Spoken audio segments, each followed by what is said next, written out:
I want to focus in on those midterms. Again, we're only about 6 months away, and specifically some of the races to watch, because there's this new shift, especially within the Democratic Party, where they believe the Senate really is in play here as states beginning their own redistricting wars to pick up party seats. Do you think the Democrats have a chance to actually take back both chambers? I'm thinking back to 2022 when Republicans believed that they had a red wave coming, but ultimately underperformed. How possible might that be for the Democrats? Very possible. For the House, Democrats are in an extremely good position. And that's due to, I always encourage people to look at the structure of a race. The basic structure is that you have a historically unpopular president. He's underwater on some of his core issues, most importantly, the economy.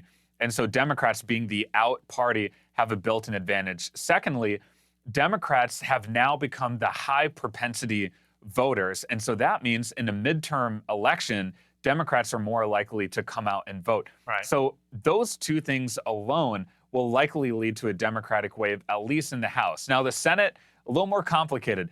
Democrats have to win in states like Maine. Right. And we saw a major shakeup in that Maine race this week, where Platner is now the presumptive nominee, which is actually good for Democrats because he's building a working class, cross-partisan type of coalition that makes him a real viable challenger to Susan Collins. So you see in Maine, also Iowa is interesting. So Democrats have a shot in the Senate too. Yeah, it's so interesting that you brought up Maine, because there's a specific soundbite I want to play from progressive Platner, as you said, essentially the guy who's stepping up in this moment. But interestingly, he had some things to say about the establishment within the Democratic Party and their sort of unwillingness to embrace him. Let's listen to what he had to say to Jon Stewart. There has been more reach out from, I would say, more kind of like establishment folks. However, and this is the important part, not from like the DSCC, not from the DNC, like nobody in the places of power remains interested. But they're lost, dude. Like it's so bad. Like at least just reach out and be like, hey, what are you actually? Because they've never spoken. Ever. I've never gotten a phone call. And this really brings me to my question about potentially Democrats underperforming when there are such hot candidates like Platner, but then the DNC or the Democratic Party is seemingly lost, like Jon Stewart's talking about there. Where's the misfirings happening here with the Democratic Party?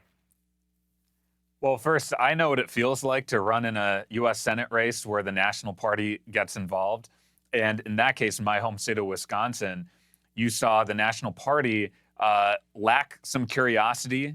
They feel like they know what's best for the people, and they often back candidates that check some boxes for them, but aren't actually good candidates for those states. In my case, that candidate went on to lose the general election against Ron Johnson. And so the Maine example is really apt because the National Party was really slow to understand the real appeal and viability that Platner has. He's a non-traditional candidate, and the National Party looks for establishment people who check a lot of boxes, and that's what Janet Mills represented, who's a governor of Maine, but she was just not resonating. Right. You see a similar example happening in Iowa, where the party's gotten behind a candidate named Josh Turek, but Zach Walz, a state senator there, is really building a lot of progressive momentum. And so I really think the National Party needs to allow the voters to decide who are the candidates that they think most represents this moment, their hopes, and their aspirations. Right. And if the party gets involved, they might end up shooting themselves in the foot.